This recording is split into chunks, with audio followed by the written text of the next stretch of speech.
Vamos a dar inicio. Muy buenos días, bienvenidas, bienvenidos a la primera conferencia magistral del día de hoy, viernes 3 de diciembre del año 2021, en el marco del Congreso ISUF H 2021.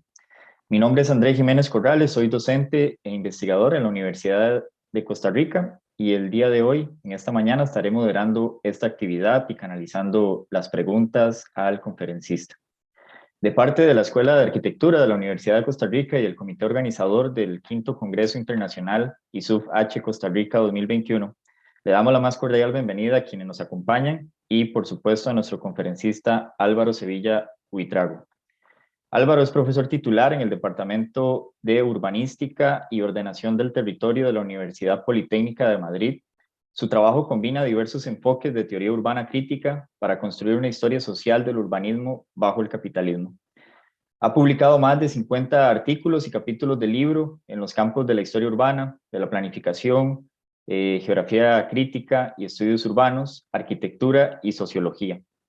Es editor del volumen Neil Brenner, Teoría Urbana Crítica y Políticas de Escala, publicado por la editorial Icaria en el año 2017.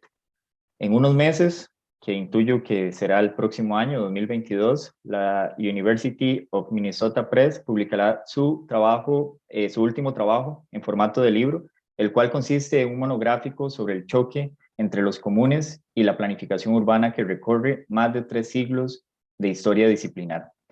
El día de hoy Álvaro nos va a compartir una conferencia que lleva como título La forma de lo común, informalidad y estigmatización en la historia del urbanismo. Voy a brindarles un breve resumen para tener como la visión en conjunto de lo que nos va a presentar Álvaro. Y Álvaro nos comenta que la ponencia va a versar alrededor de lo siguiente. El urbanismo ha estado tradicionalmente aquejado de un fetichismo morfológico. Desde los orígenes de la disciplina, una excesiva atención por la configuración material del espacio ha inhibido la comprensión de los procesos sociales más complejos de los que aquella es un mero síntoma.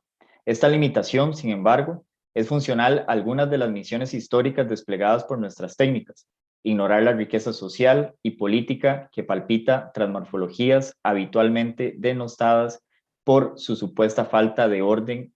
Ha servido, por ejemplo, para legitimar el ataque contra los mal llamados espacios informales.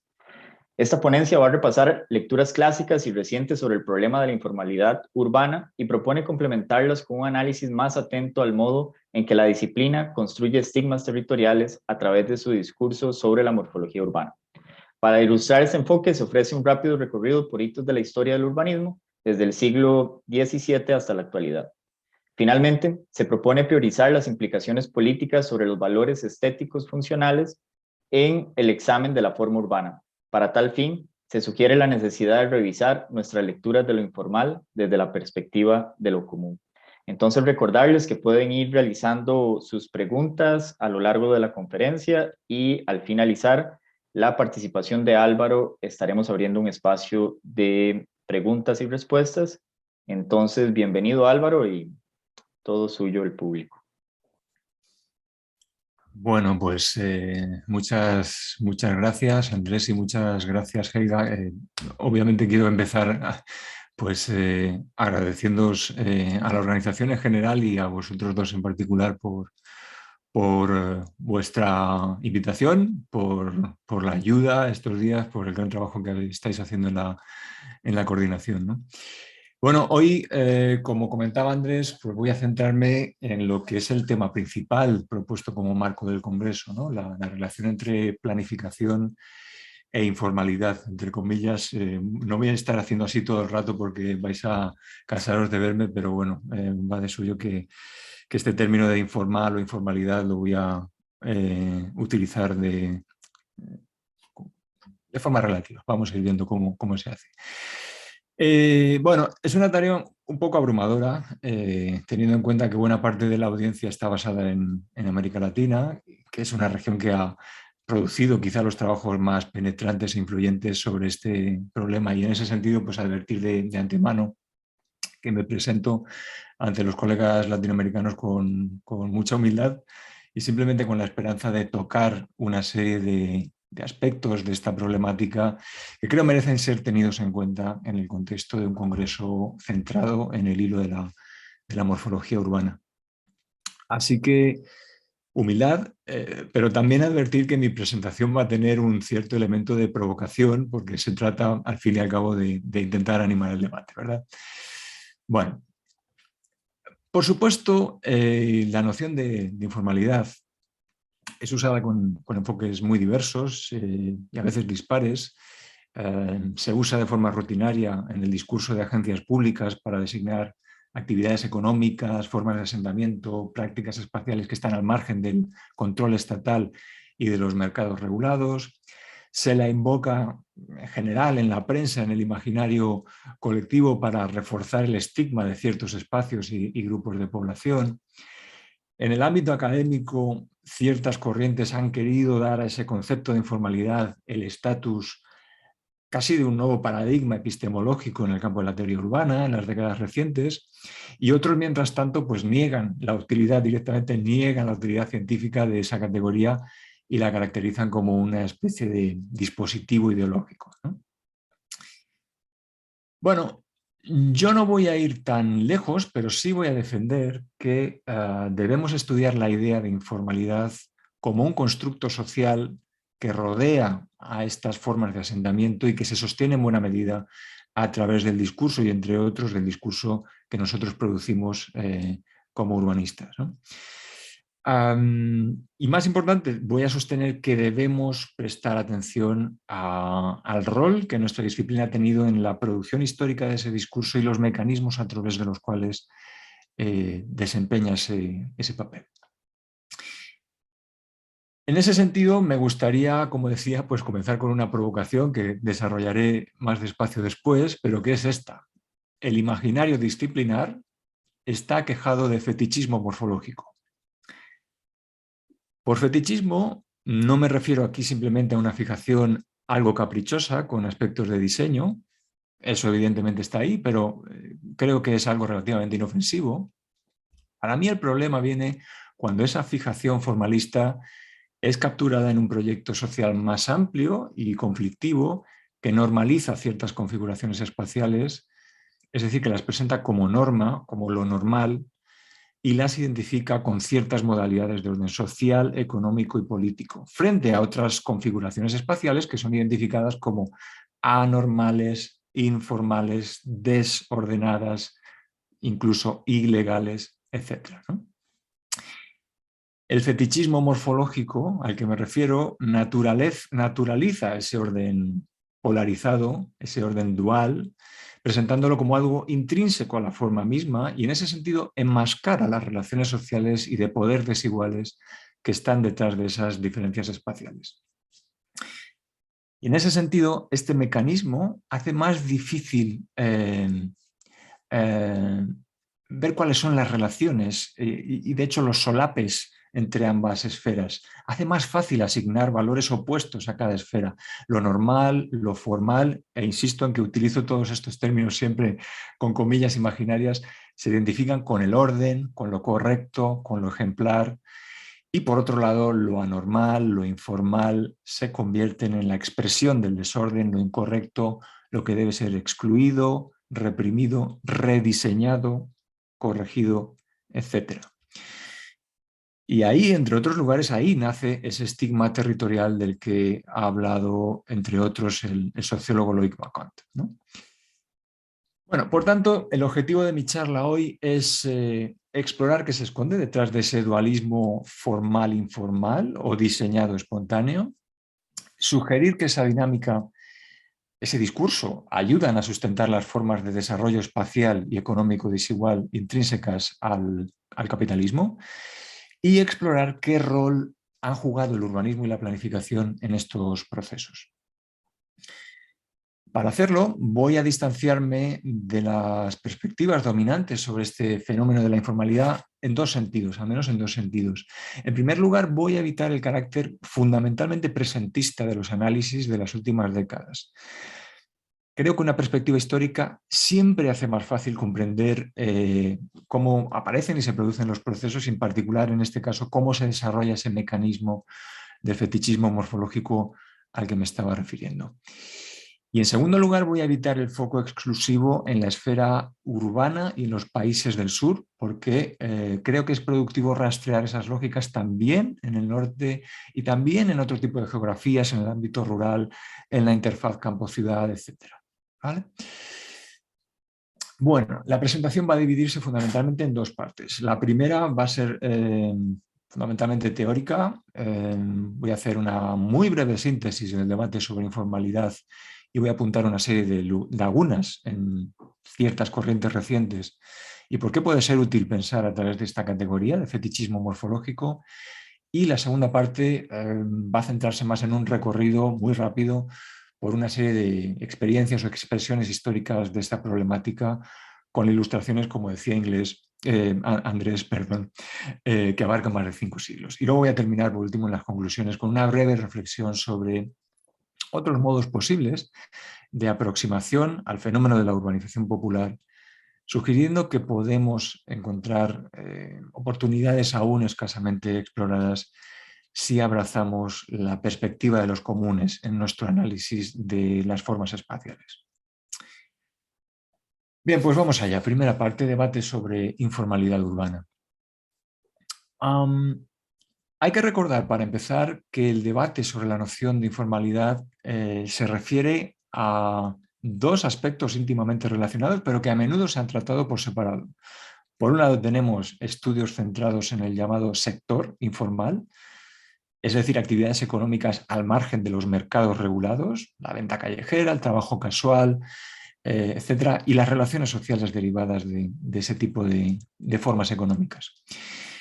Y por otro lado tenemos estudios centrados en los llamados asentamientos informales, ya sabemos, construidos con frecuencia al margen de la normativa urbanística, a menudo sobre suelos ocupados o vendidos ilegalmente, etc.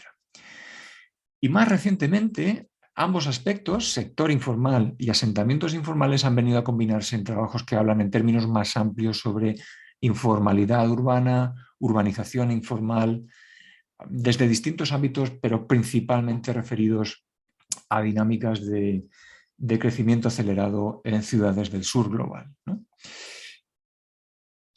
Bueno, pues comenzando por esta breve, muy rápida y muy breve síntesis de trabajos en relación al sector informal. No puedo detenerme a resumir las corrientes de análisis.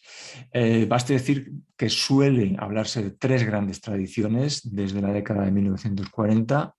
Una primera tradición de corte fundamentalmente tecnocrático y paternalista, centrada en proyectos de modernización nacional y orientada a la erradicación del sector informal y sus espacios, las economías informales y sus espacios. Una segunda corriente crítica respecto a la anterior, que reaccionó frente a esos discursos y buscó desmontar el llamado mito de la marginalidad, el famoso trabajo de Yanis Perlman, mostrando las causas de la informalidad, apoyándose en argumentos de la teoría de la dependencia, en enfoques marxistas, etc. Y una perspectiva más reciente, desde finales del siglo XX, que preserva un enfoque dualista, pero identifica el sector informal como una especie de incubador de valor que debe ser integrado en los circuitos formales para impulsar formas de capitalismo popular, ¿no? La noción de Hernando de Soto. Insisto, que no tengo tiempo para detenerme en los detalles de estas corrientes y tradiciones dentro de estos grandes campos de exploración, pero advertir que un par de cosas. Estas tres tendencias, y sobre todo la primera y la tercera, tendían a usar este enfoque dualista, es decir, trataban los sectores formal e informal como realidades distintas y a veces excluyentes, y con frecuencia se apoyaban en una concepción espacial relativamente simple, que a la larga contribuyó a consolidar la naturalización de los asentamientos informales como espacios estigmatizados en la medida en que se identificaban directamente con este tipo de actividades y en particular con la marginalidad y con la realidad de la miseria, ¿no? En este tipo de esferas. Bien, otra familia de tradiciones que camina en paralelo tomó el camino inverso, centrándose en la expresión espacial de la informalidad, ¿no? Y en América Latina este enfoque pues, cobró especial protagonismo a partir de la década de 1950, ante la proliferación de asentamientos no planificados, etc., ¿no? Eso, por ejemplo, pues en el trabajo de José Matormar en Perú, Usandizaga y Havens en Colombia, diversas agencias públicas como el Instituto Nacional de la Vivienda de México o la Oficina Nacional de Planeamiento y Urbanismo de Perú, y por supuesto pues figuras como John Turner, ¿no? Que primero en Perú y después en un ámbito más amplio pues van a ser seminales en otro tipo de enfoques. Dentro de esta tradición de estudios había desde luego posiciones muy diversas, desde análisis demográficos neutros y fundamentalmente cuantitativos de los asentamientos a miradas instrumentales que estigmatizaban el universo de las barriadas populares para legitimar su eliminación. Y también surge, lo veremos después, más despacio, una valoración positiva de estos espacios y poblaciones fundamentalmente en torno a lo que se denominó las políticas de autoayuda o de autoconstrucción, ¿no? Y bueno, este tipo de acercamientos más centrados o más atentos a la dimensión material, física de la construcción de estos asentamientos ha continuado hasta hoy desde distintas posiciones políticas. El archifamoso Planet of Slums de Mike Davis, por ejemplo, pues sería uno de los últimos clásicos en esa tradición. Junto a estos enfoques encontramos una tradición emergente de trabajo fundamentalmente académico, ligado al auge de la teoría postcolonial en el mundo anglófono y centrado en fundamentalmente las formas de socialización y experiencia cotidiana de los informales y su capacidad para articular resistencias y modos de urbanización alternativos. Bueno, esta corriente ha sido muy prolífica en la propuesta de nuevas categorías, nuevos conceptos, claves de análisis. Pienso, por ejemplo, pues en el trabajo de James Holston y su idea de ciudadanía insurgente, Solomon Benjamin, la noción de urbanismo de ocupación, Asef Bayat, que ha hablado de informalidad como el hábitus de los desposeídos, Nesar Al-Sayad, que presenta la informalidad como una forma de vida, enfoques a menudo apoyados en trabajo etnográfico, colindantes o directamente producidos desde el campo de la antropología, etc. Y dentro de esta tradición encontramos trabajos que han utilizado el problema de la informalidad para ampliar el horizonte de la teoría urbana. Y aquí tenemos, pues, por ejemplo, el trabajo de Teresa Caldeira, la noción de urbanismo periférico, Oren Gistachel, que acuña el concepto de ciudades grises, o la idea de informalidad como infraestructura de la vida cotidiana que está presente esta y otro tipo de formulaciones en el trabajo de Abdul-Malik Simone, ¿no? Quizá la autora más influyente en esta línea es Ananya Roy, quien en una de sus formulaciones más aventuradas, intentando experimentar con este concepto y llevarlo muy lejos, ¿no? Cuanto más lejos posible en este campo de especulación, ha llegado a leer la informalidad como un modo de urbanización que no se restringe a los sectores populares o subalternos, sino que es intrínseco a la producción del espacio en el sur global, incluyendo las propias prácticas del Estado, ¿no? Bueno, como decía, esta literatura ha sido muy fructífera en ensanchar el horizonte conceptual, teórico, pero en ocasiones yo diría que ha manejado categorías relativamente imprecisas, incluso en términos puramente teóricos, ¿no? Yo diría que buena parte de estas lecturas siguen operando dentro de los parámetros clásicos del debate sobre la informalidad, validando, incluso a veces validando involuntariamente el discurso dominante. Por ejemplo, con frecuencia afirman afirman lo contrario, pero estos enfoques tienden a operar de facto dentro del diagrama dualista convencional que decíamos, ¿no? Y a veces incluso producen o reproducen posturas legalistas que identifican lo informal directamente con el incumplimiento o suspensión de la normativa urbanística. Cosa que, como veremos dentro de un momento, me parece que es un poco imprecisa. Ahora comentaré por qué. Creo que lo que subyace a esas lagunas es una reflexión inadecuada sobre el rol de la forma en estos discursos y procesos. Y por esto traigo este tema hoy aquí, porque creo que es un contexto idóneo para hablar de esta problemática, ¿no? A ver, perdonad un momento. Bien.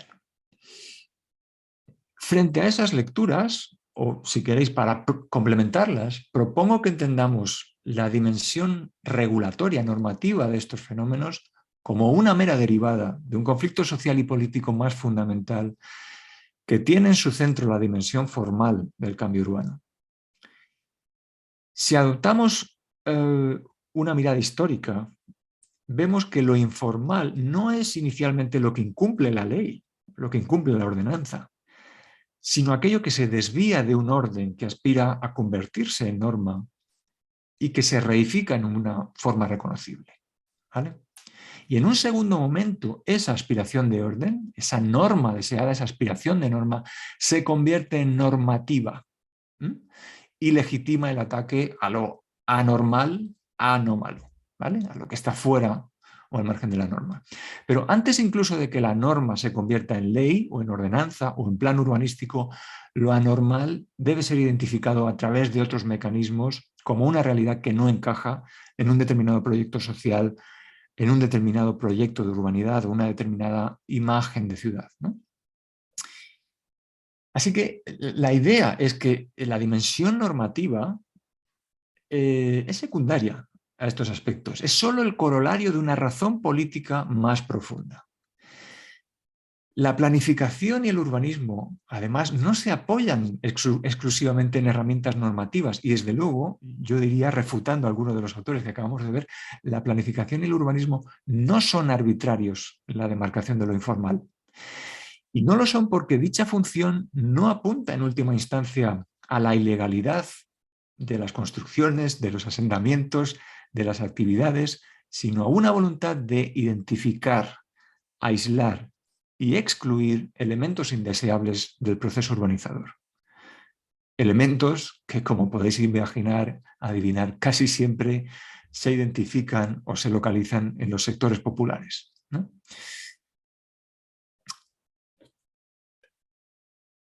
Lo informal, por tanto, se describe como carente de organización, carente de orden, carente de forma, porque no se ajusta a una norma. Pero si la norma es algo que precede y enmarca a la ordenanza o a la normativa urbanística, ¿de qué tipo de norma estamos hablando? ¿Cuál es la naturaleza de esta norma? Bueno, yo sugeriría que se trata fundamentalmente de una norma de reproducción. Una norma de reproducción social o de reproducción socioespacial, si lo preferís. Una comunidad o un lugar son informales si se desvían de la forma social proyectada por una determinada hegemonía y expresada en una idea de reproducción y orden espacial concretos. Es decir, qué prácticas despliega o debe desplegar una población para sostenerse en el tiempo, qué espacios producen esas prácticas. Eso es la esencia y la esencia y la experiencia, diría yo, de lo que es ser informal. Informales son los que se reproducen de modo conflictivo para el sistema, bien porque están en su frontera de acumulación y la ponen en entredicho, bien porque, habiendo sido integrados en cierto grado, son constantemente relegados a un estado de subreproducción porque el mercado o el Estado no pueden absorberlos de forma efectiva y terminan convirtiéndose en una contradicción en su seno, una contradicción, si se quiere, en sus periferias, ¿no? Bueno, ese proceso de segregación se delimita y sostiene a través de un estigma en el que se mezclan de forma ambigua aspectos jurídicos regulatorios, pero también, como decía, valores subjetivos de tipo social, moral e ideológico. El estigma de la informalidad refuerza la exclusión del otro, legitima el aislamiento de los pobres en espacios miserables y eventualmente la eliminación de esos espacios una vez que se convierten en áreas estratégicas para el desarrollo urbano formal, ¿no? ¿Y cómo se sostiene ese estigma? Pues yo diría que fundamentalmente, e insisto, más allá de la normativa, con un discurso con elementos morales, culturales y también, desde luego, espaciales y estéticos. Y aquí es donde nuestras investigaciones pueden ser fundamentales. Los imaginarios espaciales son clave en la construcción simbólica de la forma y su estigma. Y el urbanismo, de hecho, ha tenido un rol esencial en la forja de una idea arquetípica de informalidad ligada a la pobreza. Este mecanismo, como vamos a ver, tiene una especificidad histórica y económico-política. Yo diría que en la sistematicidad que le otorga el urbanismo o la planificación es intrínseco al capitalismo. Bueno, entonces me voy a centrar en la dimensión morfológica de estos mecanismos porque creo que es clave en esta problemática, ¿no? La forma, claro, pero ¿cómo debemos pensar la norma? Yo diría que la forma entendida no como mera configuración material, sino como dispositivo de gobierno. Para ello yo sugeriría que debemos pensar la forma como expresión sensible de un orden social y político más amplio.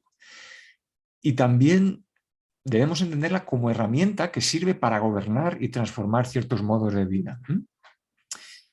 Entonces, hablemos de la forma, de la imagen del medio construido, de la estructura de los asentamientos, pero hablemos también de morfologías sociales, de la forma de la comunidad, la forma de la publicidad, del estar en el espacio público, la forma de la centralidad, de la propiedad, etcétera, tal y como producen y se manifiestan en el espacio, ¿no? Tratemos, por tanto, de comprender cómo estos aspectos se han articulado en el discurso sobre la ciudad informal. Y para entender cómo el urbanismo ha contribuido a trazar y sostener ese régimen excluyente, propongo que utilicemos esta noción, poco provocativa, a la que me refería al principio, la noción de fetichismo morfológico. Bien, como habréis adivinado, cuando utilizo esta categoría parto de la noción marxiana de fetichismo de la mercancía. Marx acuñó este término para designar el mecanismo por el cual la materialidad de la mercancía, el modo en que aparece en el mercado, enmascara las condiciones sociales en que se ha producido, ¿no? En esa formalización, en esa aparición, perdemos de vista que la mercancía es la manifestación de un régimen social de producción y esta adquiere significados ilusorios, ¿no? Marx habla de superstición, de religión, cuando se refiere a este tipo de proceso. Las propiedades, las virtudes de esa mercancía se naturalizan, se ven como algo intrínseco a la forma en que esa mercancía aparece ante nuestros ojos, ¿no? Y desaparece la historia, las relaciones sociales que hay detrás de ella. Y sus atributos se presentan como algo inherente a la cosa misma. Bien, pues creo que no fuerzo mucho ese concepto si lo traslado a nuestro territorio y al problema que nos ocupa. Como vamos a ver a continuación, desde los orígenes de la disciplina, nuestro discurso ha tendido a presentar valores morales y culturales como algo intrínseco a determinadas formas urbanas y ciertas prácticas espaciales, ¿vale?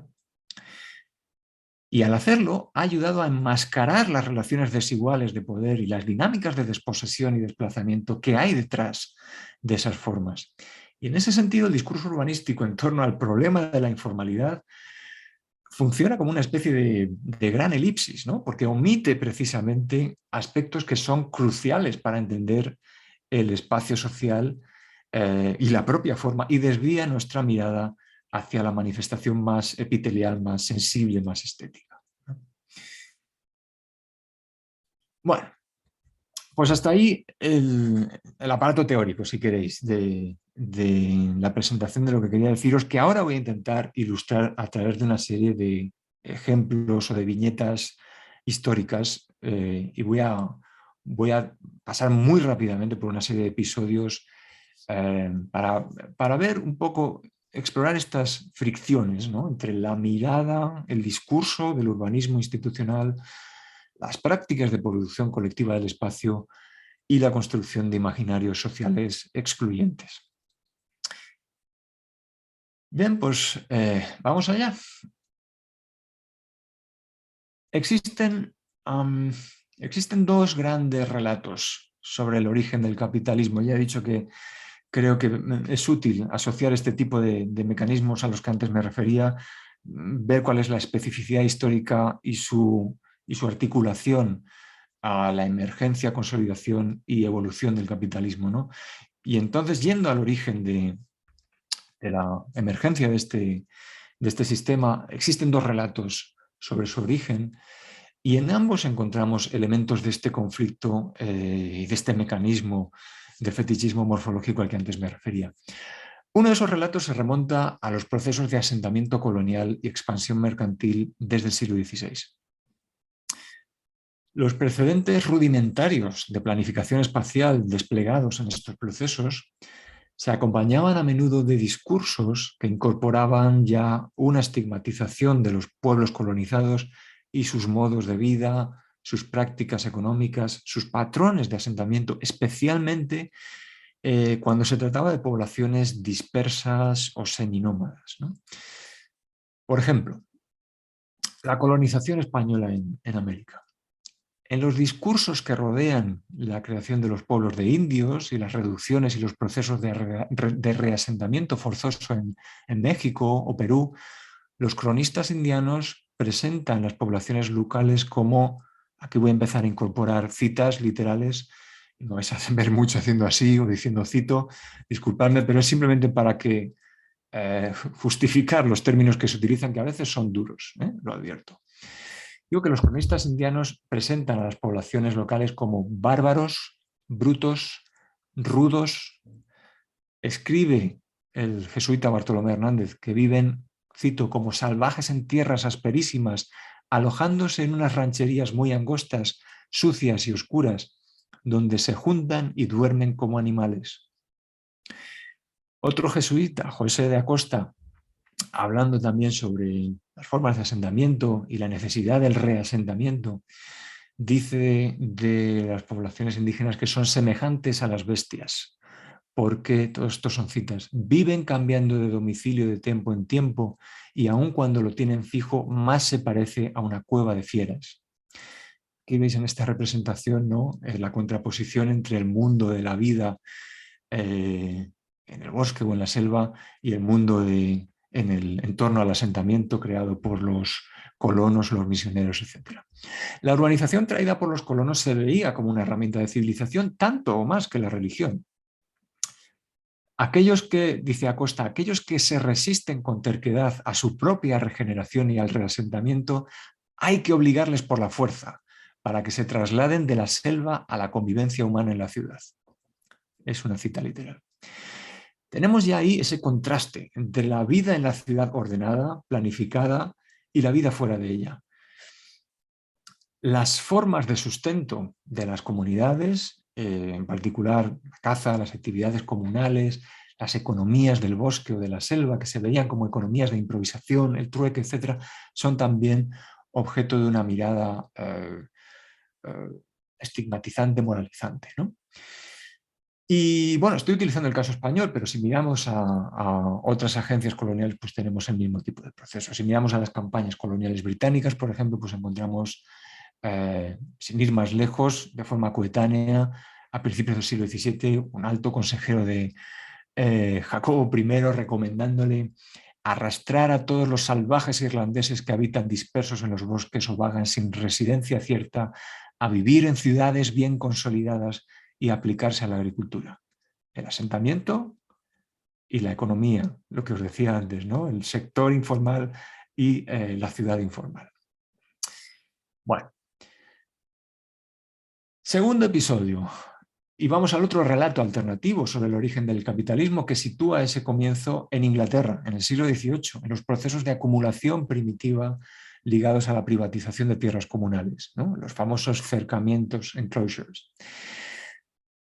Es un episodio que en otros lugares he descrito como un origen alternativo de la planificación espacial. No hay tiempo de entrar en eso hoy. Este proceso se presentó explícitamente como una campaña de colonización interna. La cita es literal, la colonización interna o colonización doméstica del territorio de Inglaterra. Y la población rural de Inglaterra se equiparaba a los pueblos de las colonias y se les estigmatizaba exactamente igual. Su forma de organización de la tierra, el llamado sistema de campos abiertos u Open Field System, ahí tenéis una reconstrucción de uno de esos sistemas en una determinada localidad, se consideraba, por parte de la élite que quería transformarlo, esta forma de organizar el campo se consideraba desordenada, atrasada e ineficiente. El Open Field System, este sistema de campos abiertos, era un régimen ancestral, autogestionado a nivel local, con rasgos de democracia económica y un patrón espacial muy peculiar que tenía una fuerte impronta en el paisaje. Aquí no estamos hablando de construcciones, pero este tipo de divisiones de propiedad y cultivo no pueden dejar de recordarnos los patrones de los más recientes asentamientos informales, ¿no? Los campos se subdividían en centenares de estas pequeñas franjas. Cada propietario tenía derecho a trabajar una serie de unidades y normalmente estaban dispersas por el conjunto del territorio de la parroquia. Y además esas unidades se rotaban cada pocos años con el fin de asegurar que había un reparto igualitario de suelos fértiles y suelos más pobres entre todos los habitantes. De ahí lo que os decía de estos elementos de democracia económica. Tras la cosecha, esos suelos eran accesibles a cualquiera para ejercer en ellos diversos derechos comunales, como el espigueo, el pasto de animales, la recogida de material y combustible, etc.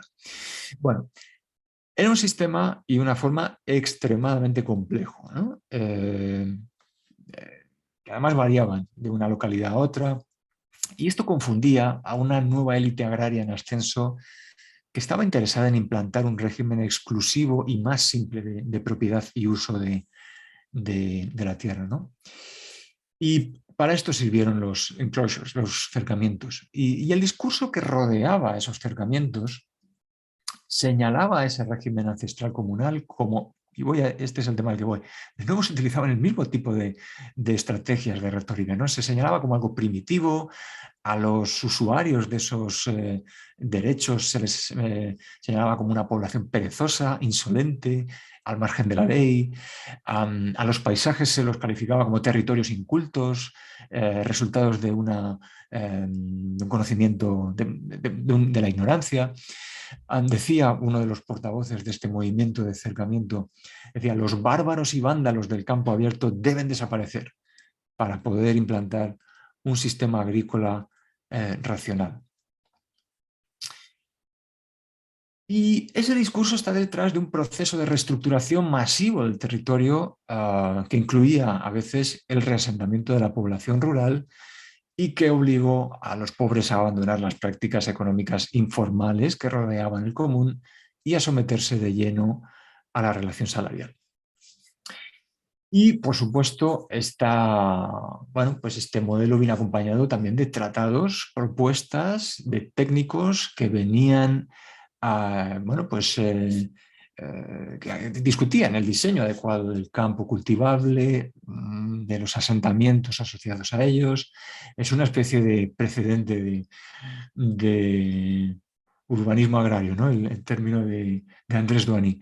Y esta dinámica que se reprodujo pronto en otros países sofisticando las propuestas en sentido morfológico.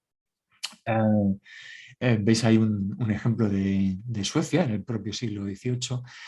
Esta dinámica, la podéis rastrear también en otras manifestaciones territoriales y culturales de la época. Los famosos jardines pintorescos o paisajistas que empiezan a hacerse muy populares precisamente a finales del siglo XVII, siglo XVIII, siglo XIX, a menudo están construidos sobre campos cercados, requieren este tipo de procesos de cercamiento previamente para poder desarrollarse, ¿vale? Así que, como veis, de nuevo aquí pues el diseño de una forma u otra para lo productivo o para el ocio de las élites estaba presente en este tipo de dinámicas.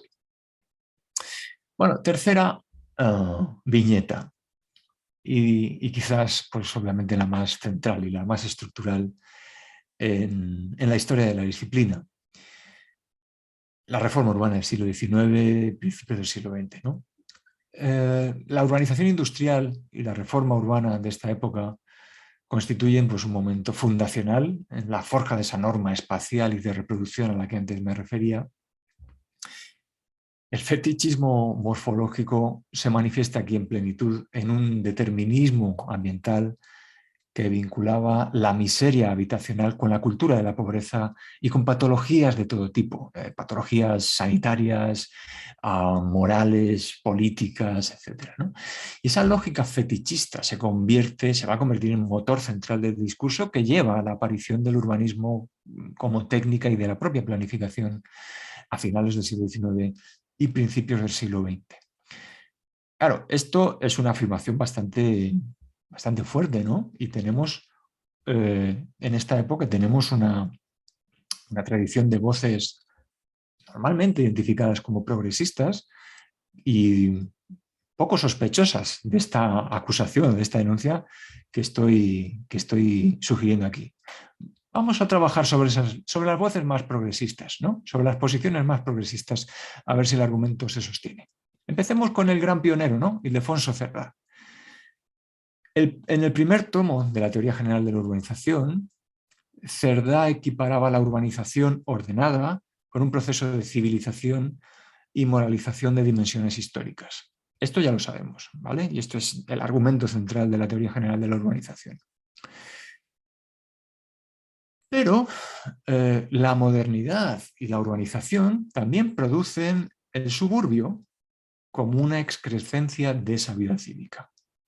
Y suburbio aparece aquí, sugiero que volváis a Cerdá, y este es el término con el que se usa en castellano durante mucho tiempo, al menos aquí en España. Suburbio es una realidad por debajo del estándar de la ciudad propiamente dicha, ¿no? No es algo simplemente fuera, es algo por debajo. Bueno, ¿cómo maneja? Cuando Cerdá habla de los suburbios, pues se refiere a asentamientos que crecen en los bordes de las ciudades y presta especial atención a aquellos que se construyen para eludir la regulación urbanística y fiscal, y en particular los poblados de los llamados matuteros, gente que se dedicaba al sector informal, a las actividades económicas informales sin control por parte de la administración, etc., ¿no? Y fijaos los calificativos que Cerdá, el gran progresista, ¿no? Asigna a estos espacios y su gente. Dice, son estos suburbios parásitos de la urbe que les alimenta con su misma sangre. Están repletos de vergonzantes tugurios que huyen de la luz del día. No tienen, añade, sistema ni nada que se le parezca. Y no escatima calificativos tampoco para las comunidades que allí habitan. Dice de ellas que llevan una vida repugnante, son citas literales, que están fuera de las condiciones sociales. Se trata de gente ruin, perdida, un asqueroso plantel de rateros y ladronzuelos que con frecuencia terminan convirtiéndose en asesinos. Bueno, vámonos al otro lado del Atlántico. En Norteamérica encontramos tonos similares entre los pioneros de las distintas familias de reforma urbana en el Park Movement, en las settlement houses, en la reforma de la vivienda, etc. He estudiado en otro lugar, por ejemplo, de qué modo el Central Park de Nueva York se concibe como antídoto contra la informalidad del espacio público en los barrios populares. El parque era un educador del pueblo, cita literal, que corregiría las conductas públicas incorrectas a través de diversos mecanismos, incluyendo el diseño del paisaje, la arquitectura del paisaje y una normativa de uso. La clase trabajadora, decía Frederick Law Olmsted, debía, cito, ser entrenada en el uso adecuado del parque. Poco después, Charles Loring Brace, que era amigo cercano de Olmsted y que dedicaría buena parte de su estudio sobre las clases peligrosas de Nueva York a describir a grupos que vivían de actividades informales callejeras, se centraba en los traperos, en este tipo de poblaciones, para presentarlos de nuevo como una ofensa para la imagen pública de la ciudad, ¿no? Aparentemente estos líderes de la reforma urbana eran incapaces de ver las formas obvias de autoorganización detrás de estos usos del espacio público y el barrio popular. No veían cómo estas prácticas flexibles, imaginativas y sin duda conflictivas con el orden deseado por la burguesía permitían a las capas más desfavorecidas de la ciudad sostenerse en un contexto de precariedad extrema. Y esto me parece muy interesante. Y yo me aventuraría a decir que vemos aquí cuán potente y abarcador es este mecanismo del fetichismo morfológico, porque sus propios artífices parecen atrapados en el campo ciego que produce. ¿Vale? Es un mecanismo que obstaculiza la capacidad de ver la realidad que está ahí, ¿no? Por ejemplo, poco después de las citas que acabo de mencionar, Jane Addams ganaría apoyos para su Hull House en Chicago por su denuncia alarmista de la descomposición del tejido social de la ciudad. Y a pesar de las evidencias de la capacidad de la clase trabajadora para construir comunidades propias en un contexto que era tremendamente hostil, Adams lo que decía era este tipo de cosas. Alertaba de que esos barrios, cito, en ellos el conjunto del organismo social se ha roto. La comunidad carece de energía social. Sus miembros son, dice, cito, personas primitivas, lastradas por una estupidez patética. Son palabras gruesas, ¿no? En voz, en boca de los mayores progresistas de esos movimientos en ese momento. Bueno, pues encontramos una actitud parecida en el trabajo coetáneo de Jacob Riis en Nueva York, que denunciaban no solo al sector inmobiliario por su rapacidad, sino también las prácticas de reapropiación del espacio y autoconstrucción de los pobres.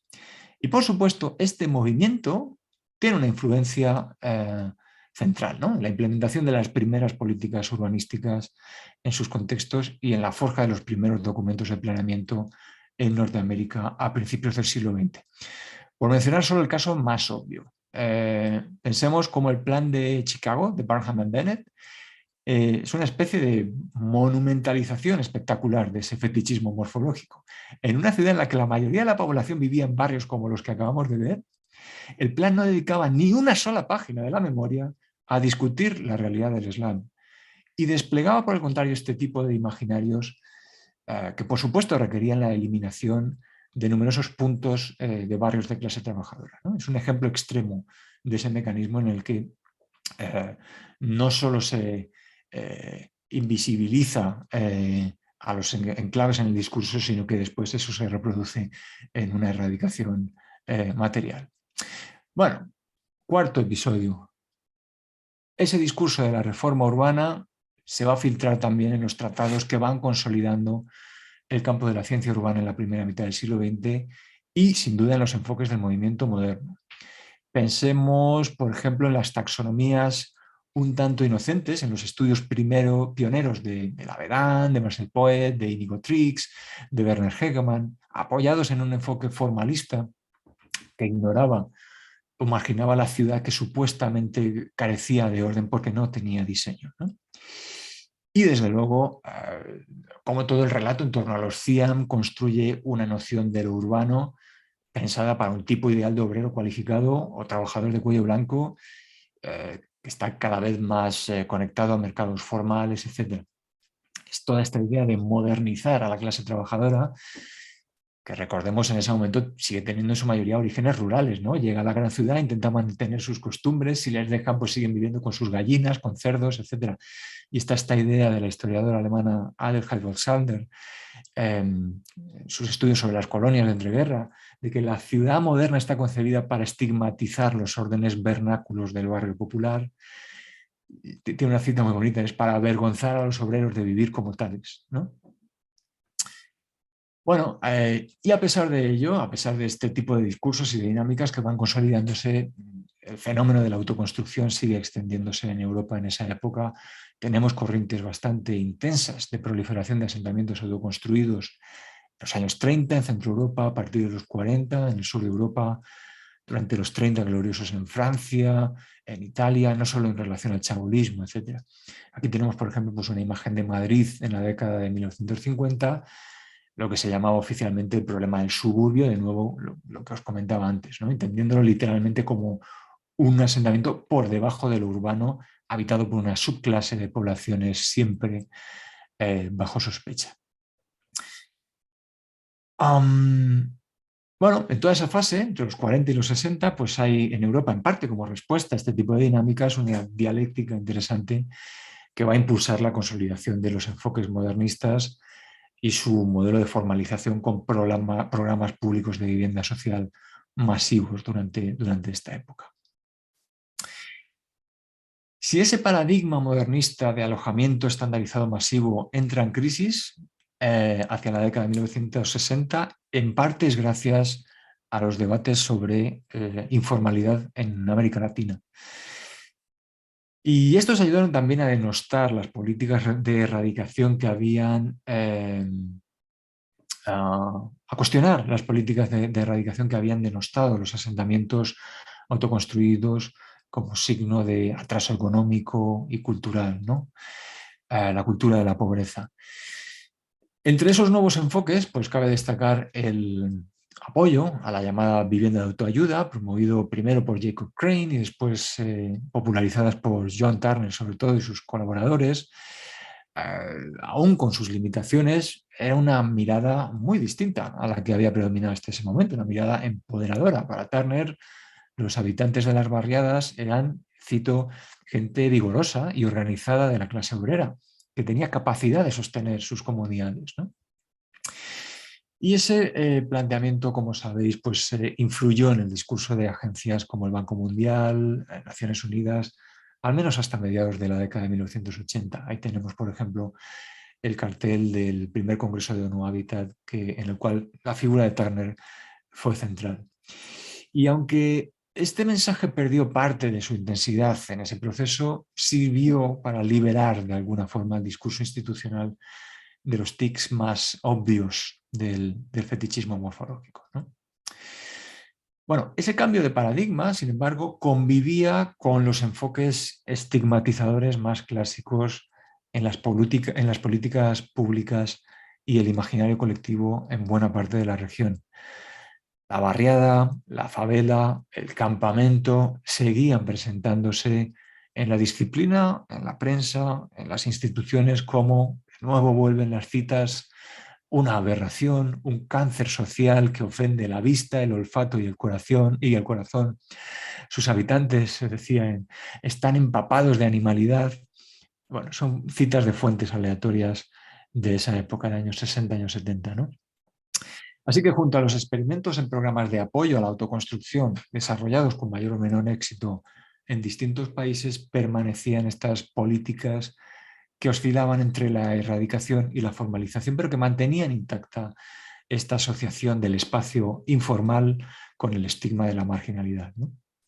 Y enseguida, a partir de la década de 1980 y 1990, se iba a recuperar el tono más fundamentalmente disciplinador y moralizante de la etapa anterior. Y con esto llegamos a la etapa más reciente. En un momento en que los procesos de reestructuración económica y urbana han exacerbado la producción de poblaciones excedentes y los espacios que las contienen han crecido e intensificado sus condiciones de marginalidad, encontramos de nuevo toda una serie de prácticas a través de las cuales el urbanismo, en vez de luchar contra esa dinámica, contribuye a reforzarla.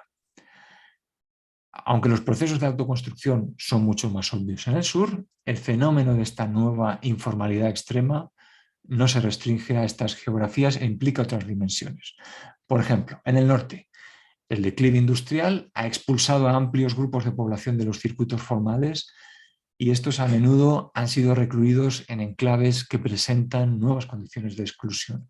Son lo que Loic Bacont, en este libro, en el famoso libro de Urban Outcasts, denominaba los hiperguetos en el entorno de las grandes ciudades, atrapados en un estigma territorial del que no pueden huir y que las políticas urbanas muchas veces intensifican, ¿no? Con su abandono, que refuerza estas dinámicas de marginalidad. A veces el abandono es tan extremo que las propias administraciones se ven obligadas a promover de facto prácticas informales como la ocupación de suelo y edificios con huertos, equipamientos autogestionados, etcétera, para evitar la proliferación de otros usos menos deseables, delictivos, etcétera.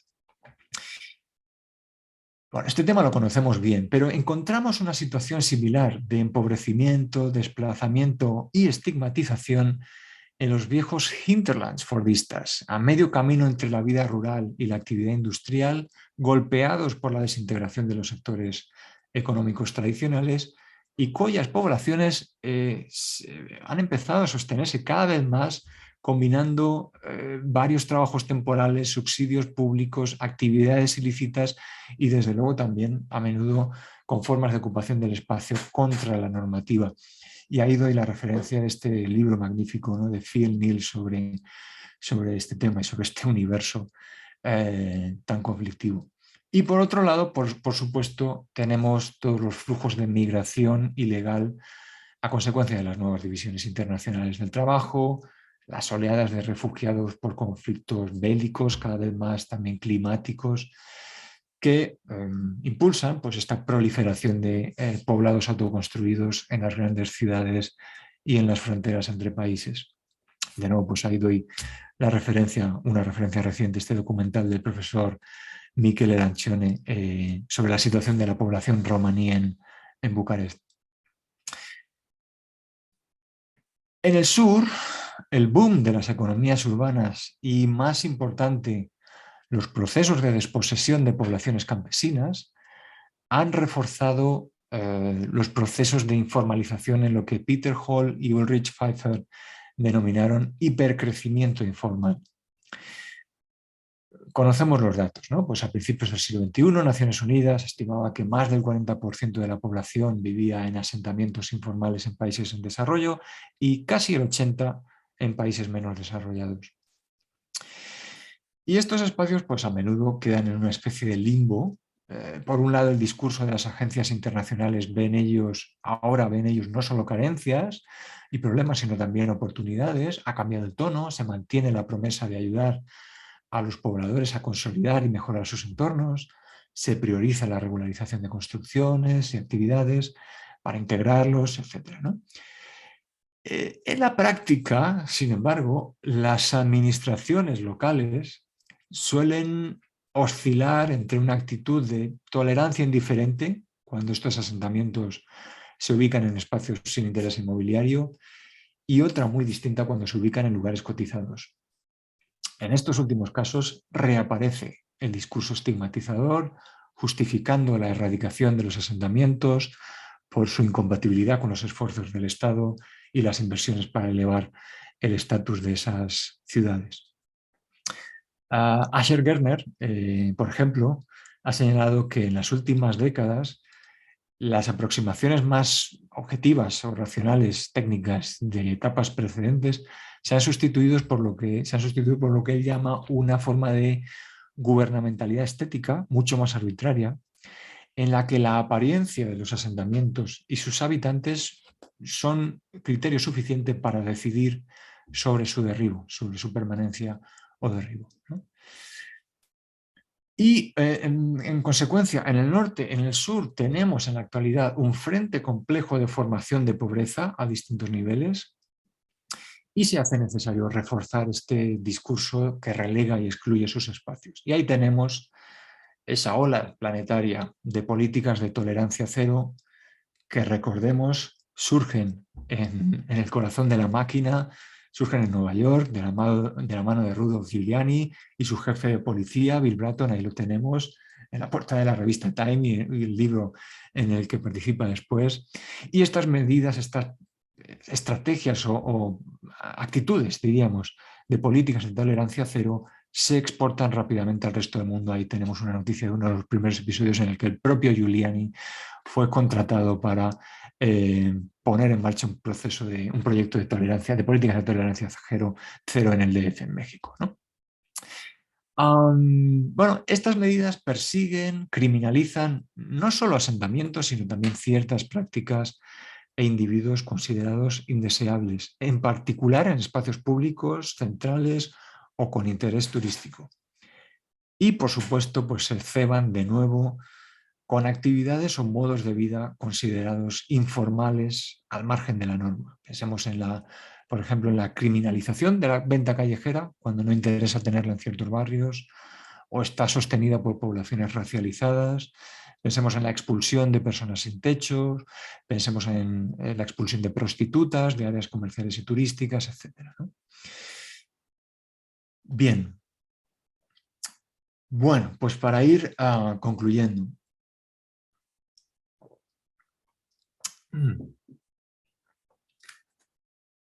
Mi charla ha intentado mostrar cómo ciertos discursos y formas de presentar la realidad urbana activan o inhiben determinados imaginarios espaciales, determinadas formas de comprender el proceso urbanizador y, por extensión, determinados enfoques y estrategias en las políticas urbanas. Por supuesto, no todo en torno al tema de la informalidad es discurso, pero espero haber sido claro en el sentido de que desde nuestra disciplina como diseñadores o planificadoras, nuestras propuestas suelen estar como mínimo acompañadas y con frecuencia legitimadas en este tipo de construcciones discursivas de la realidad que cargan la forma con valores sociales y morales. En ese sentido, no quiero que mi charla se entienda como una crítica simple a los enfoques formalistas o una llamada a abandonar los aspectos morfológicos, sino más bien como una advertencia de que estos aspectos deben ser considerados bajo el más estricto rigor y con la mayor cautela y responsabilidad política, porque son vehículos fundamentales en la producción de ciudades más justas o más injustas. Esforzarnos por superar el fetichismo morfológico no significa desatender los aspectos formales, sino atrevernos a entenderlos en sentido amplio, comprender la conexión entre morfología espacial y morfología social, dejar de usar la forma de la ciudad como un velo que oculta las relaciones sociales y empezar a entenderla como un síntoma directo de estas y ojalá ofrecer respuestas que ayuden a reducir las desigualdades, ¿no? Bueno, permitidme entonces finalizar con una intuición en ese sentido, ¿no? Las realidades informales, entre comillas, a las que me he referido en el recorrido histórico que he hecho, fueron aisladas y estigmatizadas por su condición de alteridad o exterioridad respecto a una norma concreta de reproducción sostenida por el Estado o sostenida por el mercado. Bueno, pues existe una tradición alternativa que lee precisamente sus espacios autónomos al margen del Estado y al margen del mercado como territorios de esperanza para una sociedad más democrática y justa. Me refiero, por supuesto, a la tradición de los comunes, para volver al título de mi charla. Buena parte de los ejemplos que he utilizado eran instituciones del común, en la tierra, en el espacio público, en los asentamientos autoconstruidos, en las formas de comunidad. Pensemos en qué hubiera sucedido con esa historia que acabo de trazar si la disciplina hubiera desarrollado desde un momento temprano una sensibilidad hacia esa forma de lo común, hacia esas configuraciones socioespaciales tremendamente complejas, ricas, flexibles y sobre todo útiles para la vida cotidiana de sus usuarios. Esas formas que solo son irracionales si se las observa desde fuera y se borra su contenido social. ¿Qué hubiera sucedido, repito, si el urbanismo hubiera intentado preservar los aspectos positivos de esas formaciones comunales y se hubiera limitado a ayudar a paliar las condiciones de miseria material que las rodeaban, en vez de contribuir a incrementarlas con el tropo estigmatizador de la informalidad? ¿Qué hubiera sucedido si en vez de contribuir a segregar a distintos estratos subalternos en función de su grado de integración en los mercados de vivienda y trabajo, el urbanismo hubiera enfatizado la condición compartida de esos grupos de población para ayudar a tejer alianzas progresistas amplias entre esos estratos subalternos? Bueno, Son, por supuesto, preguntas retóricas de cara al pasado, pero yo creo que son perfectamente operativas de cara al futuro. Porque hoy día, para buena parte de la población, también la población integrada en los circuitos formales, esa inclusión en la norma, en el orden capitalista, es cada vez más precaria y más frágil. Cada vez más capas de la población, y no solo los llamados informales, carecen de acceso a numerosos servicios básicos, su acceso a la vivienda está en peligro, ven recortadas o canceladas sus aspiraciones de ciudadanía, de una vida digna, de derecho a la ciudad, etc. Por tanto, construyamos un urbanismo que deje de sostener y reforzar en el imaginario político esta línea delgada, porosa, arbitraria que separa lo llamado formal de lo llamado informal. En nuestro presente neoliberal, esa frontera está en ruinas. Imaginemos, por el contrario, qué mundos comunes podemos ayudar a construir a ambos lados de esa ficción si empezamos a usar las desigualdades formales como manifestación de un sistema injusto e inicuo que nosotras quizás podemos ayudar a superar. Muchas gracias.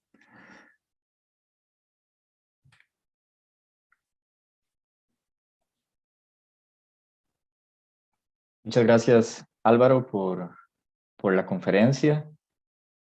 Bastante provocativa y creo que da muchísimos elementos para seguir pensando y reflexionando. Eh, Invitamos a las personas a hacer preguntas por medio del chat para canalizarlas a Álvaro, pero creo que algo interesante que es fundamental acá es esta visión de larga duración, ¿verdad? Porque nos permite ver un poco como esas continuidades de ciertos discursos y también miramos un poco cómo desde el urbanismo y la planificación de manera dominante y tradicional, ¿verdad? Siguen imperando órdenes, prácticas y lógicas del mundo moderno colonial, ¿verdad? Que se siguen manteniendo hasta el día de hoy, ¿verdad? Entonces, tal vez como para provocar, bueno, acá tenemos una pregunta. Ok, voy a ir viendo. Iba a hacer una pregunta para ir rompiendo el hielo, como decimos, pero mejor damos chance a las personas que están participando. Bueno, Lina González dice, excelente presentación, muchas gracias. Bueno, y pregunta cómo podemos acceder a la grabación. Esto va a quedar en la página de la asociación, ¿verdad? Entonces, posteriormente van a poder acceder. Por otro lado, Milagro Saborío Rodríguez dice, bueno, muchas felicidades por la presentación.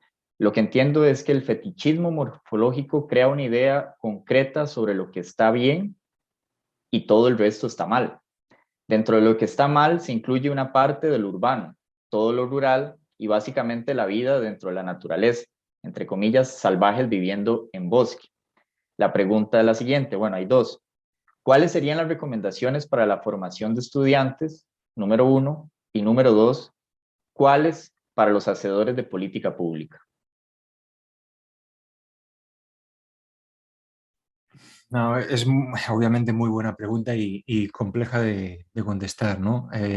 A ver, dos temas muy distintos. Recomendaciones para los estudiantes o de qué manera podemos integrar esto en nuestra práctica docente. Claro, esto es, de nuevo, esto es polémico, afirmar esto en un congreso fundamentalmente centrado en temas de la forma, pero yo diría lo primero y fundamental, especialmente en aquellas disciplinas que trabajan fundamentalmente en torno al diseño, relativizar el peso de la forma en el proceso urbanizador, verlo siempre como algo conectado, como decía al final de la charla, como algo conectado o como síntoma de relaciones sociales, ¿vale? La idea esta de fetichismo morfológico, pues, si queréis, es muy sencilla. O sea, la forma, como os decía, es una especie de pantalla, ¿no? Que oculta lo que está pasando por detrás y en algunos casos eso se convierte en una oportunidad instrumental a determinados poderes, élites, etcétera, a los cuales puede interesar utilizar ese tipo de pantalla para legitimar acciones de expulsión, desplazamiento, etc. No ayudemos con nuestros discursos a esas élites. Y para no ayudarlos, pues yo creo que corresponde adoptar una visión que, si se quiere, es humilde desde la postura que tradicionalmente hemos adoptado, en el sentido de que significa rebajar el peso o la atención que prestamos a las cuestiones morfológicas puras, ¿vale? Pero al mismo tiempo, humilde en ese sentido, pero tremendamente ambiciosa, porque supone darnos cuenta de que la forma está conectada a toda ese abanico de dimensiones sociales, económicas, políticas, ambientales más amplias, y que es un canal para ellas, de tal manera que la forma se convierte también en un medio, en un instrumento a través del cual podemos hacer la lectura de esas dimensiones más amplias. Yo creo que en el campo de la docencia, de verdad, y esto es una cosa que siempre me gusta hacer, porque normalmente pues yo doy clase en una escuela de arquitectura, ¿no? Como creo que buena parte de los ponentes vienen, de los participantes en el congreso, vienen del campo de la arquitectura. Y sobre todo cuando estás lidiando con alumnos, alumnas jóvenes, vienen ya con toda una serie de formaciones profesionales adquiridas, pero que es fácil utilizarlas en el sentido de que estás interesado por la dimensión formal. No te preocupes, porque vamos a utilizar esa fijación como una especie de llave, ¿no? Para abrir una puerta a un espacio mucho más amplio, mucho más crucial para entender cómo se transforman las ciudades, ¿no? Y en ese sentido, insisto, pues utilizar las metáforas que queráis, pero si el lado negativo de la forma es utilizarla para ocultar esas relaciones sociales, la alternativa, por supuesto, para nosotros desde la docencia es utilizarla para desvelar ese universo de relaciones de poder, de relaciones desiguales al que antes me refería.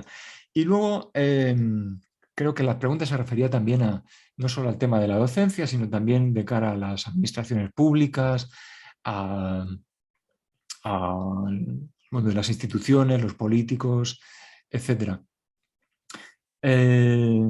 Vamos a ver, hay posiciones políticas seguramente en un amplio abanico del espectro político que siempre van a estar buscando, que van a estar intentando aprovechar la oportunidad de legitimar decisiones que son, como decía antes, sociales, políticas, culturales, etcétera, de legitimarlas a través de mecanismos técnicos. No les demos la oportunidad y no nos engañemos a nosotras mismas con este mecanismo no dejemos que la forma se convierta también para nosotros en unas anteojeras que nos impidan ver lo que hay más allá, ¿vale?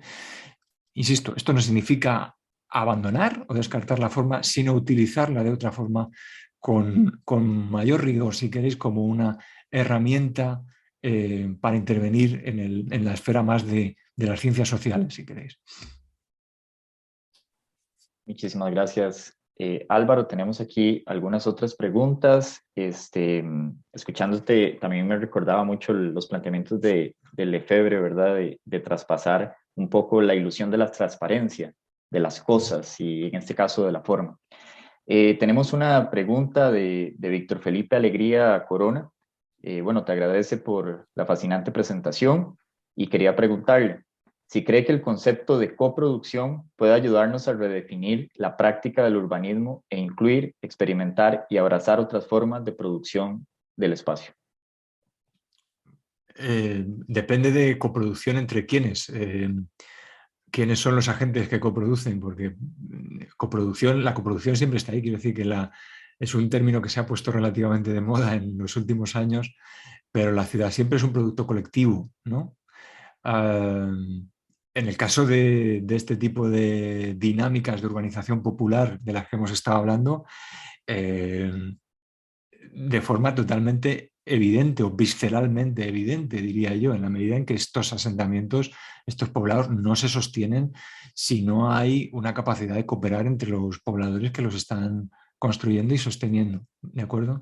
La cuestión entiendo que la pregunta se refiere bueno, pues el viejo, esta idea en realidad no es nueva, el término puede ser relativamente nuevo, pero entiendo que se refiere a la oportunidad de cooperación entre administraciones públicas y grupos populares, etcétera. Esta idea no es nueva, es tan vieja como, es tan vieja como la ciudad misma, pero en particular esta corriente de las políticas de autoayuda a las que me refería antes, que, insisto, pues se originan en Latinoamérica y que después se van a proponer como modelo para, para el conjunto de países del sur a través de agencias internacionales, etcétera, trabajaban sobre ese tipo de esquema de colaboración de la administración, o por lo menos teóricamente trabajaban sobre el esquema de la colaboración de la administración, apoyando a estas comunidades,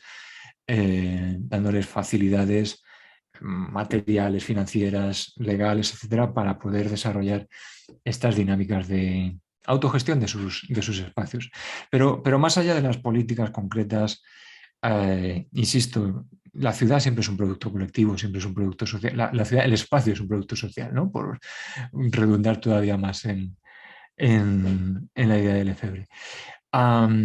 Y luego hay que tener cuidado porque a veces bajo esa etiqueta de la coproducción o de la cogobernanza, en las últimas décadas se han intentado colar estrategias que tienen poco de progresistas o de positivas en relación a este tipo de comunidades, en la medida en que lo que intentan es, eh, bueno, por un lado, a, mm, deshacerse o delegar parte de las competencias de sostenimiento del espacio urbano que pudiera tener la administración pública, que las delega en estas comunidades, que las anima a producir estos y desarrollar estos espacios que se convierten pronto en una especie de incubadores de valor y que en el momento en que realmente se valorizan, la administración cambia de actitud totalmente y lo que hace es promover justo lo contrario, ¿no? Es promover su sustitución porque de repente precisamente esa iniciativa popular las ha convertido en espacios deseables, los ha integrado en la vida de la ciudad y de repente pues se convierten en espacios apetitosos, ¿no? Para la inversión inmobiliaria, etcétera, ¿no? Entonces, sí, coproducción siempre está ahí, pero cuidado cuando utilizamos esta etiqueta también en los enfoques más recientes, porque a veces viene con un lado tenebroso del cual hay que estar muy alerta, ¿no? Gracias, Álvaro. Carmen Araya pregunta, ¿le interesa el sistema actual resolver la ciudad informal cuando cumple una función central para la ciudad formal en el sentido de darle a esta última los servicios necesarios para operar? ¿Qué haría la ciudad formal sin la ciudad informal? Mm. Sí, es lo que estoy diciendo, ¿no? O sea, es como, bueno, este es uno de los viejos argumentos de los enfoques que se basaban en la teoría de la dependencia, los enfoques estructuralistas de los años 60, 70, es que sector informal y sector formal en realidad no son realidades excluyentes, están estrechamente vinculados y en el fondo el sector formal se sostiene y estos entornos y ciudades se sostienen porque existe un sector informal y estos espacios informales. El tema de la regularización, la dotación de servicios, etcétera, bueno, pues es uno de los enfoques dominantes, ¿no? Ahora por parte de, cuando me refería a esta última etapa, eh, y sobre todo lo que se propugna desde organismos supranacionales, Naciones Unidas, Banco Mundial, etcétera, el tema de la formalización, la legalización, la regularización, es uno de los enfoques que se defiende fundamentalmente y de nuevo nada que decir en contra de ese aspecto, salvo que a menudo este tipo de dinámicas no vienen acompañadas de un aspecto fundamental, que es asegurarse de que esas políticas ayudan a preservar a las poblaciones que han ayudado a construir estos espacios en el lugar en el que viven. Esto es fundamental, claro. Y pues desgraciadamente este elogio, ¿no?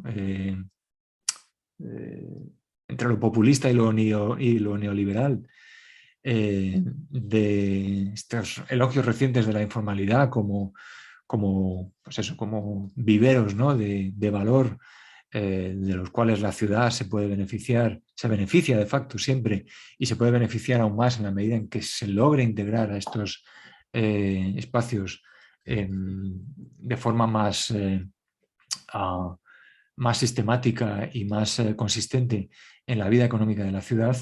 Pues estos enfoques normalmente no vienen acompañados de esa salvedad que hago bueno, sí, muy bien, pero aseguremos que los responsables de esos procesos de valorización siguen disfrutando de los valores de uso que han creado y no dejamos que el mercado inmobiliario caiga sobre esos valores de uso, los transforme con esta habilidad que tiene siempre en valores de cambio y termine desmantelándose y desplazándose a los responsables que pusieron en marcha esas iniciativas en primer lugar. Bueno, tenemos varias preguntas. Vamos a intentar irlas canalizando. Nos quedan aproximadamente unos 15 minutos de actividad. Hay un par de preguntas que hablan sobre, o que tratan de que ahonde sobre el fetichismo morfológico, una más contextual y una un poco más interpretativa, conceptual. Entonces, primero tal vez esta conceptual, que es de parte de Luis Durán, que dice: Álvaro, gracias por la conferencia. Quisiera preguntarle por la idea del fetichismo de la forma. El concepto de fetichismo proviene del trabajo de Marx, y si es así, ¿cómo opera la forma en un proceso cómo opera la forma en un proceso de enmascaramiento de los procesos concretos de exclusión y violencia? Solamente enmascarando, o en otros términos, produciendo efectos de verdad bajo una lógica performativa. Habría que preguntar Es una pena, ¿no?, que este tipo de formatos impidan la interacción directa con la persona que pregunta. No sé si entiendo muy bien de qué manera formula o qué significado atribuye la persona que pregunta a cada uno de esos elementos.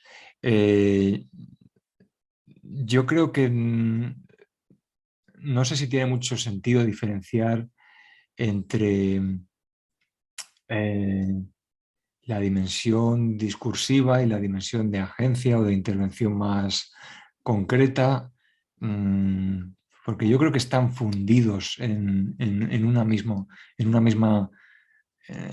agencia, ¿vale?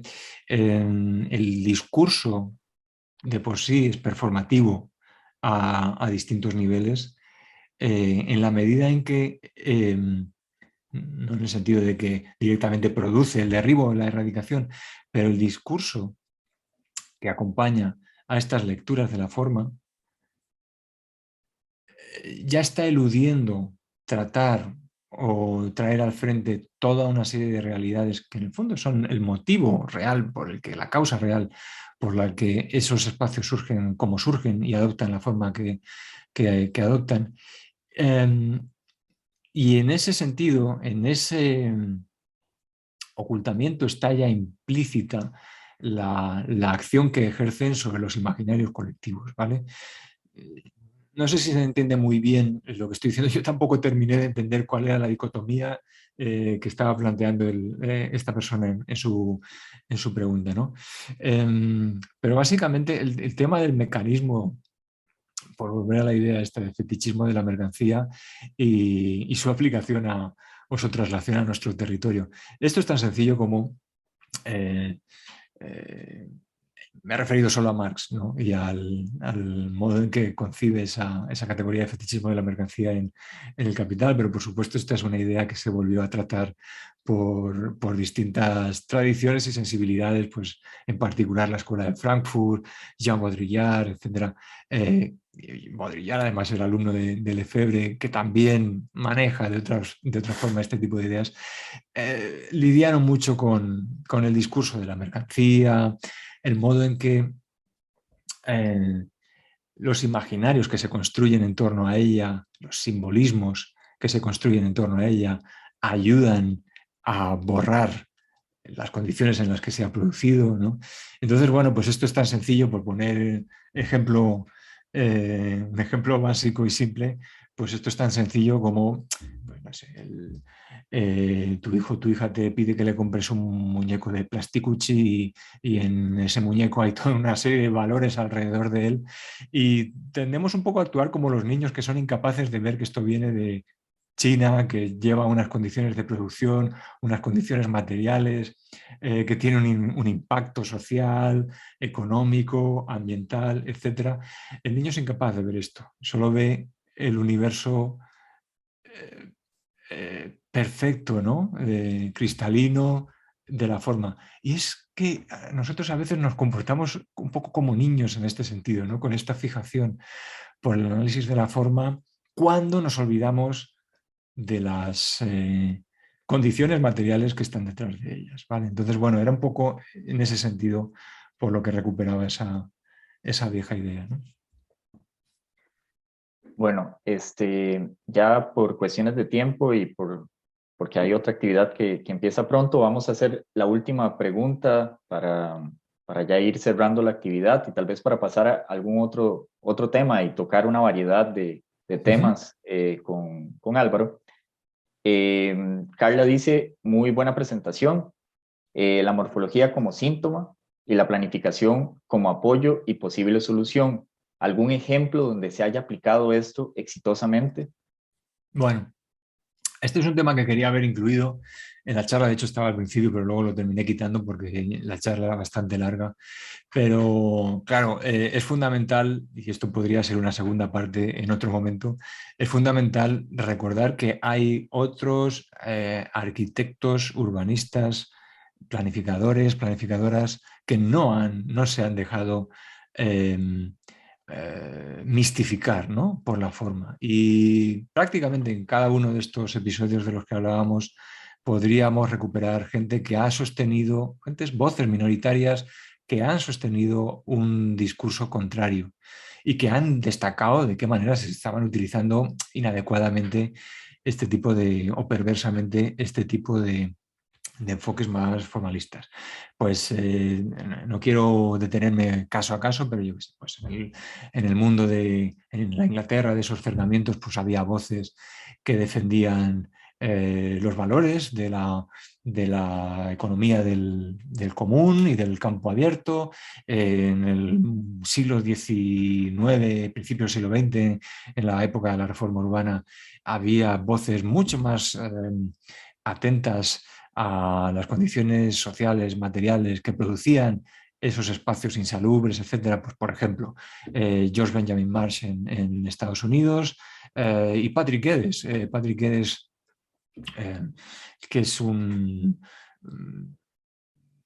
Por casualidad, John Turner tenía a Geddes como una referencia y una influencia. Geddes, mucho antes que Turner y mucho antes que algunas de esas voces de la segunda mitad del siglo XX, ya a principios del siglo XX, cuando está discutiendo sus trabajos pioneros, ¿no? En la consolidación de la imagen, de la autoimagen de la disciplina, cuando habla, por ejemplo, de la necesidad de renovaciones, de operaciones, campañas de renovación urbana en espacios de clases trabajadoras, mmm, el derribo aparece, pero aparece siempre acompañado de la necesidad de incorporar a esas poblaciones en el proceso, reconociéndoles una iniciativa, reconociéndoles su capacidad de participar, de tener voz y de impulsar ellos mismos las dinámicas de transformación o de reestructuración urbana, ¿no? Turner, por ejemplo, es obviamente una voz no estigmatizadora, sino todo lo contrario.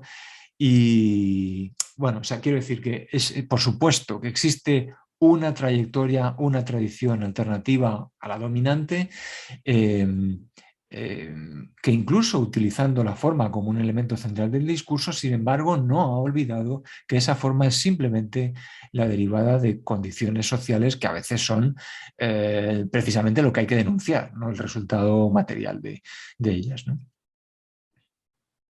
Bueno, muchísimas gracias a Álvaro por la conferencia y por este espacio de respuestas que nos brindó. Pedimos disculpas a las personas que no pudimos canalizar las preguntas, pero por cuestiones de tiempo se nos ha hecho imposible. Entonces, bueno, agradecerles su presencia en esta actividad, agradecerle a Álvaro y también invitarles a dar continuidad a las últimas actividades de este Congreso ISUF H 2021. Muchísimas gracias y que tengan un buen día, unas buenas noches de acuerdo a la latitud de donde estén. Hasta luego. Gracias, Álvaro. Gracias a vosotras. Hasta luego.